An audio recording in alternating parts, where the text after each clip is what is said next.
This is going to be the first episode on a series that I'll be doing on temptation.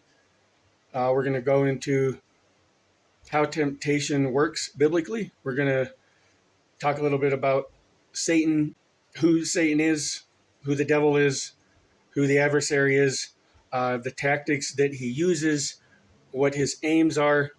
We're not going to go into hypotheses or theorizing or anything outside of the Bible. We're literally just going to do a study on what Scripture says about the adversary, the adversarial realm, the kingdom of darkness, and how it interacts with us, and the psychological tactics that the enemy uses, whoever this entity is, or how many of them there is, or whether they're truly in rebellion against God, or they work for God somehow, or both are true.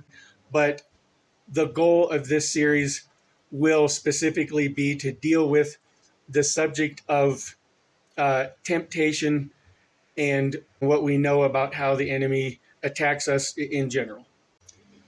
First, I'm going to go into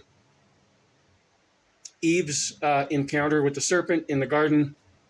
We're going to look at the conversation they had, kind of what happened there. Then we'll go into Satan's interaction with God, two times in Job chapter 1 and then in Job chapter 2. And we'll look at the encounter, which to me is the most interesting, is Jesus' encounter with Satan in Matthew chapter 4. And we'll look at that particularly in depth. And we'll look at other places within Scripture that talk about a spiritual being of some sort that is sent not necessarily to bless or help someone, but to oppose or resist or hurt them somehow, or cause them to fail, or convince them to do something that they shouldn't do. And we'll look at places where Jesus and Paul the Apostle and other apostles that wrote in the New Testament, where they mention the devil, Satan, the dragon, and things like that. We'll look at the modern Christian construct of what modern Christianity thinks about Satan, what they believe about him, or it, or where it or him came from, their intentions and goals. We'll try to find out how much of that is actually true and how much of it is not true, how much of it is unverifiable, like in Isaiah and Ezekiel, the books of the Bible where there's prophecies that are sent to certain kings of different countries. I believe Ezekiel chapter 28 and Isaiah chapter 12 or Isaiah chapter 14. I'm not sure because I don't have it in front of me, where the name Lucifer comes from. We'll look at that, and we'll see if those descriptions there that are given in those passages actually fit or not. Why is this entity that makes an appearance 3 times, mainly in Scripture? We hear him talking 4 times. Eve twice, he's talking to God in the book of Job. And then he's talking to Jesus once in Matthew chapter 4.